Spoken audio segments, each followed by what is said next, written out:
Well, hey everybody, welcome back to our next episode of 6 Feet Under Exhumed, our rewatcher series of the HBO series 6 Feet Under. We are starting season 2 today. I am Kari the Mortician.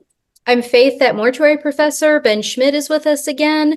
Ben, give us a small bio again, if you don't mind, just in case our listeners weren't on the last episode, and maybe tell us how this episode opens. Yeah, so I'm Ben Schmidt. I'm a professor of mortuary science at Northeast Texas Community College. I'm the host of 2 podcasts, the Funeral Cast and the Funeral Science Podcast. Author, all that kind of whatever. It's too long. But anyways, so we were we were just talking about how this is a good opener for season 2, and one of the reasons why is that it involves an overdose. And unfortunately, this is a problem that funeral directors face a lot, right? We kind of hear about it, the news, we have a constant fentanyl, that kind of thing. In this case, it was more Hollywood with cocaine, I think, right? But, dealing with an overdose of a young person is not uncommon. So, that kind of background to have to deal with a funeral is not unusual, unfortunately. So it really immediately puts us in this place that, yes, this is not an unusual situation for funeral directors to have to navigate. Yeah. Well, tell us about the beginning, Faith, of this one. Yeah, it's a young woman who is, I don't recall if she's getting into film or she's some kind of She's in a slasher flick. That's what it is. Yeah. So they're at a party after this movie has come out, and she is, I think, just having some internal struggles, with things as people do, and ends up taking too much. It looks like cocaine, could have something mixed with it. We don't know. And ends up having what appears to be a seizure and dying, in the bathroom at the party. And as Ben said, this is something we, as funeral directors, not necessarily these exact same circumstances, although I'm sure, sometimes yes, but have seen many, many young people, and not always young people, but many people pass away because of drug overdoses, either intentionally, unintentionally. And it unfortunately is something that is very common for us, and is kind of a crisis. So it's something we're used to dealing with, unfortunately. So they are then at the arrangement conference. It is her friend. She has no family. And it is Vanessa's sister who knows these people and has essentially recommended, this funeral home to them. And they're talking about how she is afraid of the dark and they don't want to bury her in a casket. And we've talked about this on the show a lot, how they approach cremation, how they approach talking to families about viewing and embalming. They did the best they could with the show. I think they do a bad job most of the time, but maybe that's on purpose, or maybe that's what it really was like then. But this time I was pleasantly surprised, because Federico, talks about how they can still have a viewing and leave the casket open the whole time, and then have cremation, and then starts to talk to them about some, cremation options, which we hadn't seen before in the show. Before, it had been, we don't want to view them. Okay, well then closed casket. No, there was never a conversation about options before, and this is the first time we're seeing it on the show, and I appreciated that. Yeah, it also kind of shows us where Rico is in his maturation from embalmer to director, right? Because he was actually quite masterful during that transition, right? Like it was actually a pretty good model of, ways that we could discuss that when it comes to the ceremony. So I thought that was great. And I'm with you too, Faith. Like, I imagine probably back in the early 2000s, it was either or, and there was some bias from the funeral home about like, okay, whatever, if you want cremation. But Rico really did a good job of ushering them through to do something more, right? Of giving them options without it seeming that it was some kind of, oh my gosh, what I was going to say just escaped me. Like it was some kind of bad second choice. Like he didn't make them feel or speak in a way where it was like, well, they should have a casketed burial, but because of this, I guess we could do this. It was very much, well, here's what we can do to make that possible. And I appreciated that. Well, I think there's a lot of people still who don't realize you can have a full viewing in a rental casket or in a one-time use followed by cremation. There's so many people who don't realize, which is amazing. And back then, this would have probably been a little very new of an idea almost. What stuck with me during this arrangement, it was kind of a challenging arrangement because these two were kind of all over the place. You had a friend, you had not a boyfriend, a guy that she was like just hooking up with and dating once in a while. And they're like, well, there's no real family, so we're doing it. And it's like, okay, that's not that simple with cremation. No, right? Yeah, these randos. Yeah, no way. Oh, well, they don't have family. It's fine. We'll take care of it. And be like, okay, we'll just cremate them. I'm like, there's so much more to that, but we're going to just sweep that under the rug for the storyline here because it would be too much narrative. So yeah, let's not do that. I was like, red flag, red flag. But, but they carried on and they used the word cremation vessel. That's what kills me about this show is some of the terms is like, so what cremation vessel would you like to choose? Because they were talking about urn and they called it a cremation vessel. And they're like, we think we'll just scatter her. She wouldn't want to be in anything, kind of. And I was like, cremation vessel. I'm going to try that in my next arrangement. Don't do that. Well, I had to wonder, Kari, about that because the Lynches were the advisors on this show, right? And they're Michigan funeral directors like you. So I was like, well, is that something that you had heard because it's a Michigan term? No. Okay. We should get them. We need to get them on the podcast. We need to call up the Lynches and see if they would be on the podcast to talk about like that experience. To me, it's an example of I think in some ways, one of my biggest things about students, you guys probably do this too, is teaching them this. Like I have this say this, not that, kind of show I do with them. And it's like, I think in some things of what we do, using euphemisms or using more general vague terms is the right thing to do. But I also think we do it too much to the point where it's absurd. A cremation vessel, they don't know what that is. Say they know what an urn is. Like, is there a boat? Is there right? Like sometimes we over soften things to the point where, and then we have to wonder why people don't understand what we do or what these things are, because we're using language that it's just too much. We don't need. It seems made up, right? It seems made up. Well, and to me, a cremation vessel could also be the container that the person is cremated in, right? That to me is what I would have thought they were talking about. Yeah. Kind of vague, Yeah. We've got some like bam, bam, bam along the storyline where we go a quick scene here, a quick scene here, a quick scene here. So I'm going to kind of go through a couple. We see Gabe. So Gabe's not arrested for the robbery, which it was like, okay, is this ever happening? No, not yet. Nate goes for his MRI and doesn't get the best news. So do you guys want to tell him about, one of you want to talk about that kind of? Well, he immediately starts to push himself, right? He's like, I'll show you. Right. This is like later we see him because he's like, I run 3 miles a day. And then we see him like later sprinting. Right. So it's like he's immediately like, OK, well, you're going to tell me that I'm a problem. I'm immediately going to test myself to see how bad it is. Right. And then also the doctor is like not very like good. Right. He's kind of flippant about Nate's. He is. And I think you bringing up that he's like testing himself. I think it's an interesting characterization. And again, it just speaks to me how well the show is written, how complex the characters are. Because Nate's the guy that's always like, life is, death is so beautiful. It's so meaningful. It's all this stuff. But not me. When it's me, it's different, So even though funeral directors see this all the time and, kind of have to have this persona around it, he takes it to an extreme. It's still scary for anybody to be told that you have this thing in your brain that could at any time kill you, but we're all going to be dead at some point anyway, right? But when you actually have it's this thing in your brain that could actually do it at any time, it makes you feel differently about things than just knowing, well, I'm a human, we don't live forever. But because he's somebody that has put out this narrative of life is beautiful, death is meaningful, all this stuff, but it doesn't apply to himself, he's still afraid of it. So it's a really interesting characterization of how it affects him.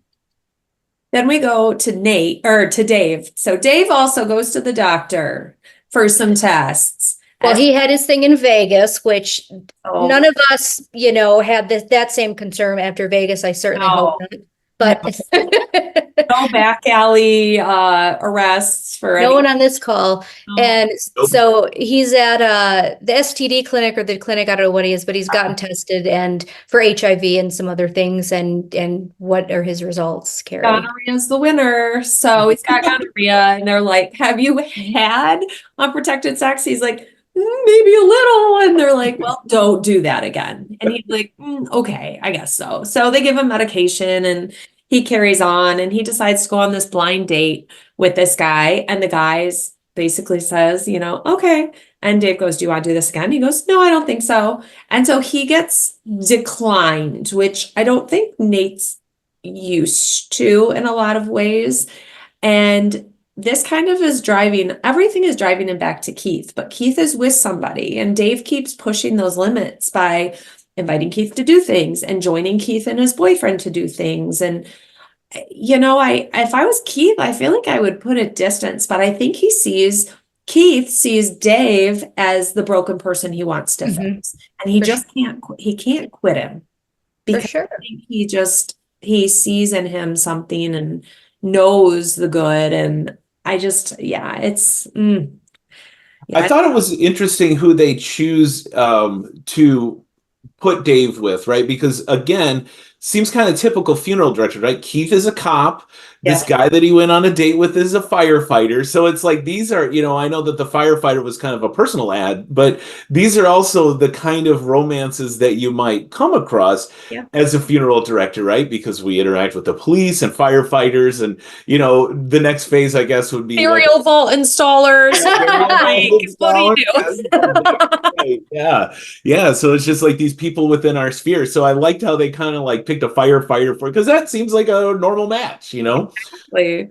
Well, and we see Brenda still struggling. We don't go deep into it, but she is on struggle bus central, like having a hard time with life and the fact that she had to commit Billy and stuff. And then we go back to Claire and Gabe are hanging out, and they're in the prep room. She finds him just wandering in the prep room. And again, why are all the bottles in bags? Well, stop, back up. Why is it? Okay. How do you feel about taking somebody into a prep room, first of all, this irritated me, I'll be honest, because I don't like, I have, weird things that set me off, but that's just who I am. But I don't like the exploitation or the scandalism, whatever the word is, of our profession. So I don't like taking somebody to a prep room to spook them out or to show them how weird and whatever it is. It's a room that we use for business.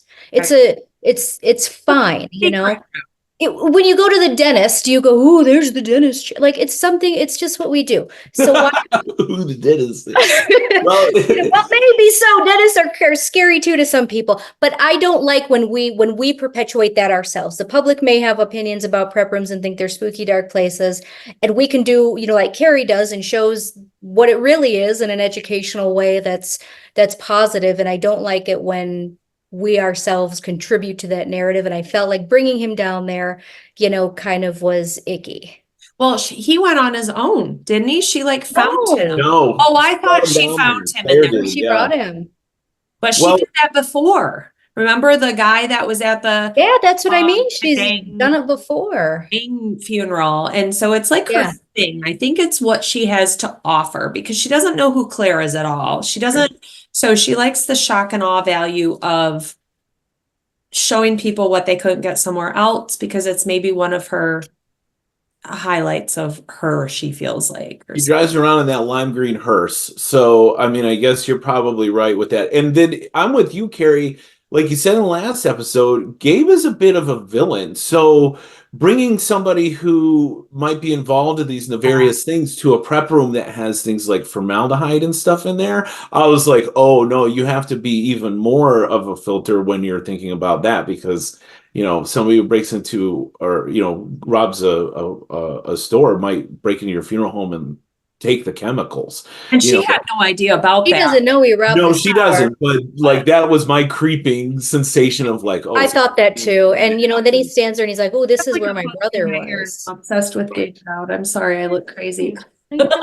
But yeah, they're down there, and all I could think was, don't leave people, because she leaves them alone or something, or turns That's later. back, or yeah, and that's all I could think was, don't do that. Like, this is bad. But she doesn't know drug world, and he's in the drug world, and so Sure. she doesn't realize what you could do with what's in that preparation room, and He was that looking at it like, yes, and and I was like, "Ooh, I'm seeing what you're thinking, buddy." right. But let's talk about these plastic bags. Ben, have you ever seen a formaldehyde or a prep fluid in a bag before like that? I mean, around it, yeah. It's an individual sleeve for Not each stored that way though. Like they all are, and it's weird. If it was the one that they picked up, I think it was like a dye or tissue builder or something like that. And I could see why you would keep that in a bag, because if that stuff leaks or spills, it stains your counters and stuff like that. So, plus, I don't know, maybe that's the way it was packaged at one time. I have no idea on that, because I wasn't in funeral service in the 2000s like that. So, or that might be just a quirky thing that the advisors on the show, that's what they did. So that's what they had their prep room look like, because another thing that I noticed in that prep room was the machines were like on the wall, and I was like, okay, I don't know if that's within reach with the tubes, because I don't, didn't necessarily have an idea of the geography with the table. So, something like that too, I thought was, okay, well, is that for filming dramatic effect, or is that reproducing somebody else's prep room and their habits? I've never seen bags like that I recall. And I will say that the prep room appeared clean, which is a good thing. Definitely. So they keep a clean prep room, which is important. But he's down there, and then he says, well, this is where my brother was. Yeah, he realizes like, oh, well, this is where my brother would have been brought if he, when he died. And it's like, that's quite a realization, I think, that your loved one was there, kind of thing. I think that, and again, that's where it goes back to how much should the public see, because I think it really hit him that that's where his brother was. But seeing that it was clean and well maintained, I don't know, maybe what he was envisioning in his head was worse, and seeing the real place is better now. I don't know, but it was definitely a realization that his brother had been there. We don't really get any more conversation about that. Yeah, I just take it as screen. Look at the plastic bags. Oh yeah, there you go. Okay, so there's they are geography of the prep room there. That, that makes sense. That embalming machine is awfully high up, huh? It is. Like I'd have to have a stool. I don't know if everybody can see our screens when I do this as we're recording, but we're going to go with it. Yeah, so each bag is individually done. You got the fluid machine is way the heck up. Right. I kind of want to get in there and look at everything on the counter, and like I'm up to my screen. I see positioners on the left. Yeah, I see positioners. I don't know, what is that? That Dodge glue, maybe? I don't know. You know what I'm talking about? Oh yeah. Yeah. I think you're right. I think it's just some glue there. Yeah. Yeah. So and it looks like Syngel almost in that container down by his knee. I think I don't know what that thing directly to the left of David is. Is that like a disinfectant tray? What is that? Yeah, it could be like a utility cart or something. Yeah. But yeah. I don't know. Yeah, I just thought I'd bring up a visual. I don't know. You guys will have to let me know. Can you see the visual if I bring up a screenshot? You viewers, did you see that? Did you see what we were seeing? But yeah, the prep room, I feel like there's not enough scenes in the prep room, and I want more so we can like judge the accuracy of it, because there's just not enough. Well, if that prep room is like a regular prep room, like that thing that was metal that we were trying to guess what it is, for all we know, that's a laminator, that there was no room in the little office, but there's counter space in the prep room. True. So, that kind of stuff happens where it's just that's true. It's like whatever. So have we seen them dressing anyone in that prep room yet? I don't think so, because I don't know why I just thought of that. Like, are they just dressing them right on the prep tables? I think we have seen them dressing, and it's mostly on the prep table. We've never seen them casketing. Like, oh, no. I feel like maybe Nate and them picked somebody up once and did it like picking up, but I haven't seen a casket or a body lift at all in that room, which they would need for some of the people that they've cared for. But well, later in that episode, Rico needs help. Yeah. Putting the woman that died of the overdose in her container, in her cremation. They must not have a, body lift. Oh man, they need to invest. Well, we go into the funeral for this actress, and it is a bunch of like people who are kind of like her, maybe enjoyed some drug action, and were a little kind of not the elite of the showbiz world. And Claire comes walking through, and they've all got their cremated remains, and she finds this group snorting the cremated remains, because then she will always be a part of us. Oh. And I heard Keith Richards did this with his dad's cremated remains. I don't know. Maybe that's why he's still alive. Maybe we should have been doing this all along. Maybe we need to, like, eating placenta after you have a baby or something, and it's supposed to be good for you. Maybe snorting cremated remains is, I don't know. I can't think of a faster way to tear up your sinuses. Right? When I saw that, I was like, oh my gosh, you would be crying and you would be bleeding. For anybody out there, cremated remains has the texture of like very small grain gravel and or kitty litter. So if you want to think about it, because it's processed bone fragments that they're snorting. It's not powder. So I was like, oh my gosh, these people are looking to really hurt them. And the salt level is so high. It's got a super high. For the pH, I mean, that would be. It would just burn your nose. It would be terrible. Oh, it'd be horrible. So don't do it, guys. Just a lot of the things out there with cremated remains, they don't make sense. Like putting them in, they're not putting them in tattoo ink. That doesn't work. No, your body expels it. Your body expels it, and then your tattoo looks bad. Or and your cremated remains sloughing off everywhere. Yeah, or I mean, or putting them in like, people do all kinds of things with them, but don't put them in your body. No, your body. Yeah, try to avoid that. There's that My Strange Addiction episode. Where they eat them? No, they don't. No, they don't.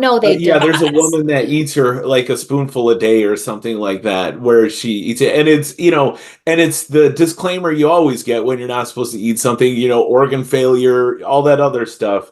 And then, they're sharp. So you don't want to be ingesting those if you can. I just bought some jeans. This is connecting here. I just bought some jeans off Amazon. They're too short. I go to return them. The seller says, no, I can't receive them back because it's a food hazard. I said, I don't understand. And they're like, they're ingestible, so we cannot take back the jeans. I'm like, what? When did denim become ingestible and a food concern to be able to return it to Amazon? Like, that makes no sense to me. Right. So like, there's certain things you just don't ingest. Because you don't you want to be pooping out your loved one because that's what you're doing. Like, oh my God, makes no sense. People don't, and again, people don't know these things, but it's even when families go to scatter on their own, it's like, it's not you're putting this beautiful white powder into the atmosphere. It's like and you're always so disappointed because they don't know. And yeah, I can't imagine trying to ingest those because Well, when you process them, you wear a mask because you don't want to breathe in another human, because let's not forget, cremated remains are human remains. Yeah. But then also, that kind of dust is sharp and it will tear up your lungs and your, all your breathing tubes and stuff like that. So it's also just not safe to just casually breathe in these. What is it? The Hangover where they dump the ashes? It's and it goes right in their face. Oh, the road trip. Lebowski. That one too, right? And it just goes right back in their face, and it's like, no, that's not. Well, Nate passes his funeral director test, so that's awesome, and it kind of gets low. Like it's, he goes to celebrate, and Brenda's like, "No, you can't come over." She's still in her personal funk, which sucks. This is where he actually has that dream about walking in the water. Yeah. And he doesn't realize if he's it's really happening or not. Well, now he's sorry. I skipped pages. That's at the end. So then we go to the big dinner party. That's the big next scene. And this is one of my favorite, I think, scenes because Nate is just I love Peter Kraut. Like, he is so good. And so this is a huge, everybody brings their partners that they have. Gabe's coming over. Nikolai's coming over because mom decides to kiss Nikolai again and he's back in the picture. So it's a full bring all the crazy to dinner with everything, which is amazing. And they have this big old thing, and the prayer, I lost it. I was laughing so hard. Nikolai prays, and he says this short prayer, and then he keeps going on and on. Well, we have to remind people that he got into the aspirin bottle that David had put ecstasy in to get rid of it. Yeah. Nate has taken an aspirin and presumably has taken one of those pills that are in there. Now he's tripping, which have you ever been the only one tripping at a party? Because it's kind of crazy. Not that I have. Or have you ever been high in front of your parents? I don't even know. Does he realize that he's not yet? He's slurping the wine. He's filling the wine. That's right. He's roping Brenda, and they're all like, "What is going on?" And Gabe's there for the first time, and Ruth is trying to have this nice dinner because that's what Ruth does. And she's like, "What is going on?" And Brenda does she still have the bandage on her head from the concussion? No, not at that. That was at the other. At the other one. So it's just, she's like, "What is going on?" And it's this whole thing, and he's got cotton mouth, and he's all like saying these nice things like, "Nikolai, that's so great. You're just so good," and like being all lovey to him. And then he starts laughing at Nate, and it's just a great, I want to go back and watch that now that I'm talking about it, because it's just a great, the whole scene of everything. And they kind of trip or they kind of talk, and Brenda's like, "Yeah, peace out.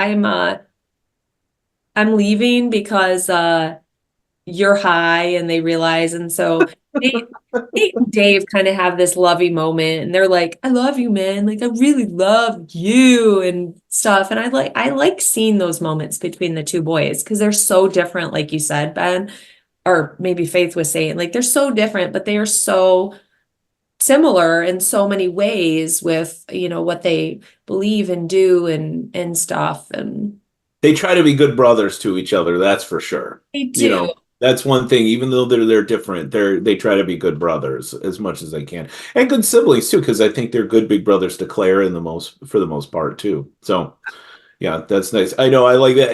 And then of course Nikolai's sitting in the kitchen taking shots of vodka, right? And he's like, "I think that went pretty well," and Ruth is like.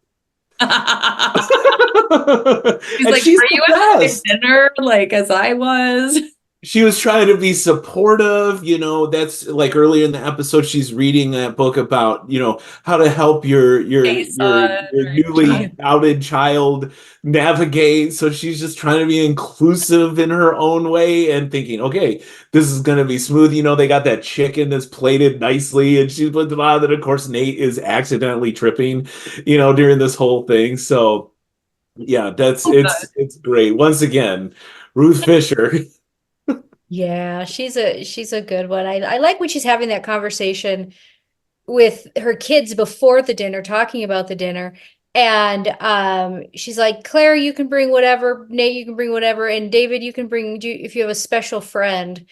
And he's like, "Why is my friend special?" Then she just says, then the person you're sleeping with, is that better?" And he's like, "No, not really." But she's trying so hard. And it's just one of those situations that like, she's never going to say the right thing. And that's okay. You just have to be okay with her saying, something kind of ridiculous. But I didn't think it was too ridiculous because he doesn't have a partner that regardless of the gender, right? She knows Claire's boyfriend. She knows Nick's girlfriend. So a special friend, right? I mean, it's kind of like, I wouldn't find that offensive, but I think, it's a mother-child thing. Your mother always says the wrong thing, and you guys are parents, and your guy's probably a little young to tell you everything you say is wrong yet, but I'm told that I'm the most cringe. So, it's just one of those things. She couldn't have said the right thing if she wanted to. No, I'm sus. Yeah. Oh, okay. Yeah, I'm always looking kind of sus. Wow. Yeah. Well, Nate, while he's hallucinating, sees his dad, and they have this like little life death thing. And so he's going to go through a lot because of what's going on with his brain and everything. And I feel like a lot of people could connect, that if anybody has gone through a health concern and things, can connect with some of what he's going through, that initial and stuff. And I have not, so I can't relate to what that would ever be like. But I think that there are, every role somebody can connect to something there. And I think that that's what's great also about the show. I think he's struggling now that he knows something's wrong with his brain. Yeah. To almost read into things and wonder if he's hallucinating or if he's dreaming. And, it's making him not trust his own reality in some ways. And it makes us wonder, like, some of these scenes, are they really happening, or is Nate hallucinating? Is this whole thing a hallucination? Like, it makes you wonder, I think, some of it, that what is reality and what is not, what is Nate's fabrications that he doesn't even realize he's making up. Well, and we find Gabe, this is where Gabe goes back to the prep room. I forgot they were there initially, and Claire finds him there and is like, what the heck are you doing? We see he's got a backpack and everything, and then he yells at her and like storms out, which I think he was just creating a diversion so she wouldn't guess. Sure. Maybe he was doing something. Now, why, if you're going to go down and steal something, why are you just going to hang out down there?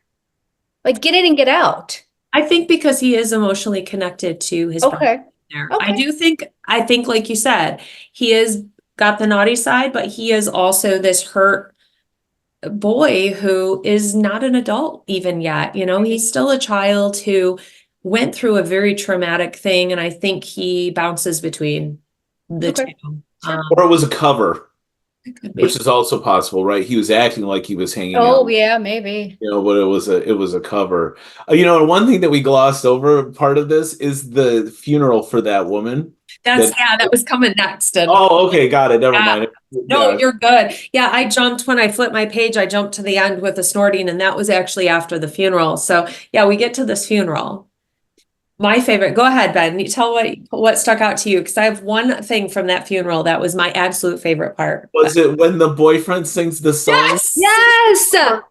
Again, that must have been a real story that people didn't apply to, because people watching that, you get people getting up to say things at funerals that you're like, this is out of context or bizarre, or like a talent show that you don't have a talent for. So definitely I was like, okay, this is realistic. Oh, totally. How many grandchildren or friends have got up to sing, and you're just like, these people are all sitting there, and how are they all sitting here straight faced? Because I've got one I'll never forget. It was a grandchild singing at a grandparent's funeral, and it was like me and my colleague that was working with me, we had to go back in like the music room. We couldn't even control ourselves anymore. It was like, how can all these people sit there just acting like this isn't insane? But yeah, very realistic. Very. It gets kind of awkward, because you're like, is it sad? You don't want to laugh at this person's expression of grief, right? If this is the way they need to memorialize this person, sing this song that they made up about it, like, okay. When I used to teach the funeral directing course, and I would say, okay, when you're planning on a funeral, don't do open mic, right? Get the list of people who could speak. I mean, this guy would have been on the list regardless, right? But then you end up with weird stuff, offensive stuff. Because I'm like, at my funeral, somebody that knew me in the Navy is going to have to get up there and talk, right? That's just the way it's going to be. But it can't be all of them, because there are things that I don't want my mother, my wife, to hear about me, or that just kind of like drag things on. Because you get people up there that are like, I used to go to the grocery store in 1962, and occasionally I would run into Ronald in the produce section. And, and it's like, okay. So true. And it's like, it was such a nice fella. And it was like, okay, great. And, we can't go on for 3 hours with these chance meetings that you have with people. Oh, yeah. I hate to say it, but I love the officiants that don't, or at least the churches that don't allow eulogies. Because and I had a priest say to me once, and it's so true. He about why he doesn't allow them at a service, and he said because if a person can get up and give a eulogy, they're not close enough to the person for it to be really meaningful. And if they are close enough that it's really meaningful, they're not going to do a good job. And I thought that was really true. But also some of the things, they're just maybe better said at a reception or at a, other place, and not really as part of the service. And you never know how long they can go. How many, I don't know. Have you ever been late to this national cemetery because somebody talked for way too long and they weren't getting, the Carol Burnett signs and all, they didn't know what it meant, so they wouldn't wrap it up. And it's like, oh man. Well, I think sometimes our job as funeral directors, pastors might do a good job doing a funeral, but if they do that open mic or they do have people share, they're not willing to cut them off when they need to. When it goes sideways because the person feels like they have to keep talking. And I've had pastors who you only get to get up and speak if you have it all written out and you turn it into them ahead of time. That they can see how long it is and what you're talking about to make sure it doesn't go sideways. And I'm like, I like that, especially when it's in the church. They, really want to monitor. Or they are like, yeah, each person gets 3 minutes and then I'm cutting them off, or that they really stick to it. And sometimes you have to preface before with that clergy or a celebrant or whoever it is, hey, we have a timeline and we have to stick to this with these areas and we're going to have to cut people off, and they just have to be willing to do that. And if they're not willing, then okay, we as funeral directors will be up there as well to cut them off, because there's those people, they get up, they say, oh, I knew them from the produce. Yeah. Talk for 20 minutes about themselves and their own wife died. Yes. And it has nothing to do with the deceased.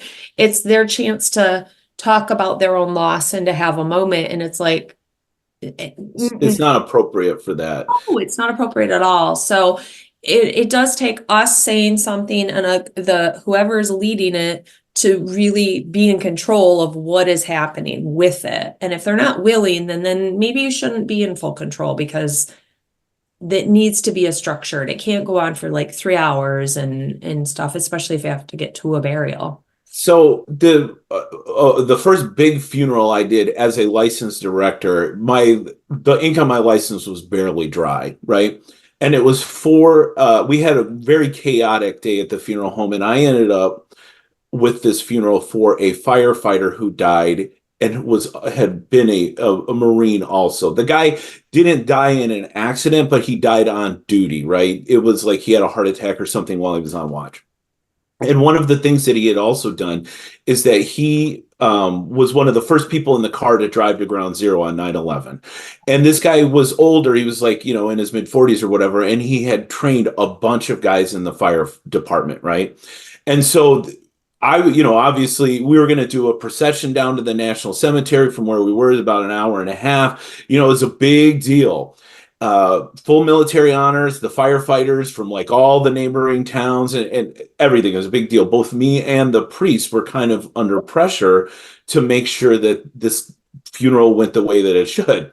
So after it's over, Father Larry, who was kind of a young priest, and I were riding back from the National Cemetery, and we were reflecting, because he was also kind of new to being in charge of the parish. And obviously, like I said, I was new to funeral service, or new to being licensed. And I said, okay, what would you do differently? And he said, I will never open up the floor for eulogies from a family again. And the reason why is because during the Mass, I had never heard so much cursing in church, right? These firefighters who had been like drinking, kind of all morning, got up there and started telling the stories about this guy who had died. But like a lot of the training processes and sayings that he had the F word in it, or it was kind of like, tough talk for dangerous situations. Having been in the Navy myself, I got plenty of these kind of little sayings, but these guys get up there and repeated all of them right during church. And I was like,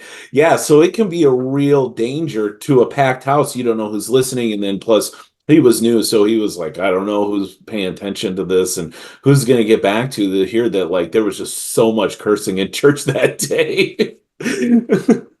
Well, Go ahead, Faith. it's for me, it's hard because I think that a lot of times hearing those stories about your loved one is meaningful to families. Right. And there's something, real about sharing those things that if we lock it down too much, then it's just kind of it loses some meaning that could be there.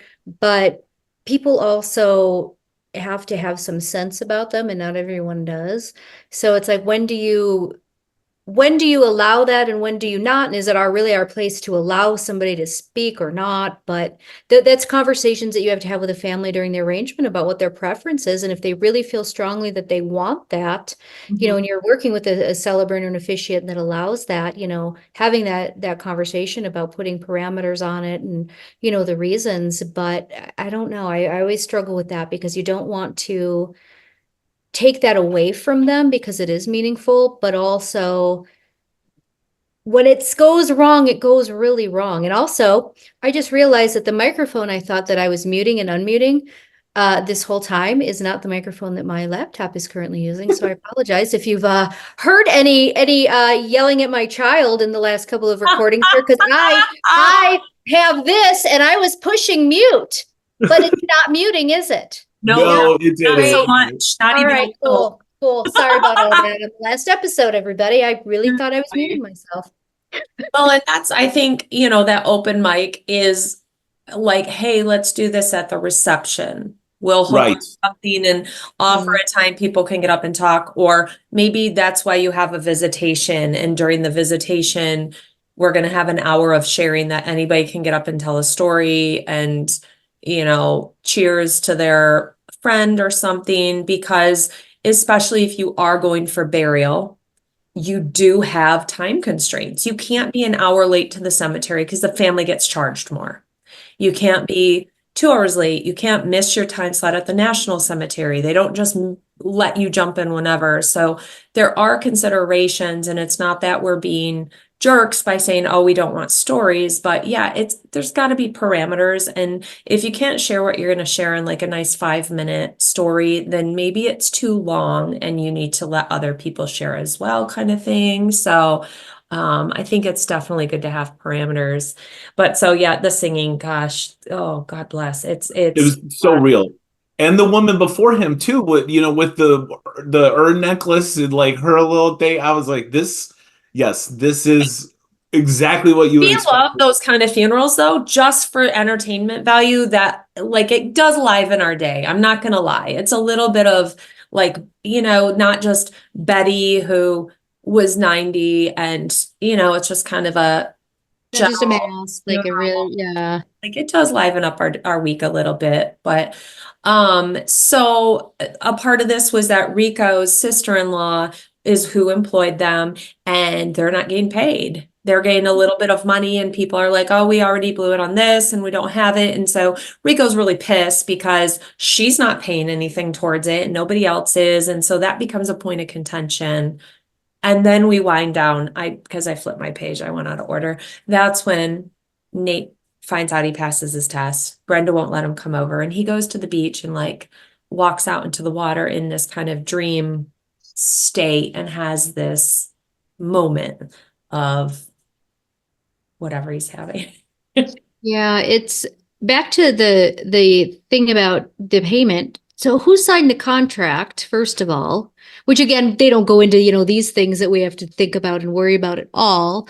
It would probably bore people, honestly. But I mean, that's something that happens, right? People that we have to deal with that can be really awkward is at the end of the day, it's a business that has to be paid to exist. And when payment isn't made, it can be really awful and awkward conversations that have to be had. I don't know that I would have had that conversation right then and there at the funeral, but I think they're trying to just show some of the complications, that as service providers, we do have to deal with. And, he doesn't want to be embarrassed because she recommended the funeral home. And if they don't get paid, then, his bosses are going to think something negative about him. And then, you kind of see a little bit of the drama between, the sister and Rico and the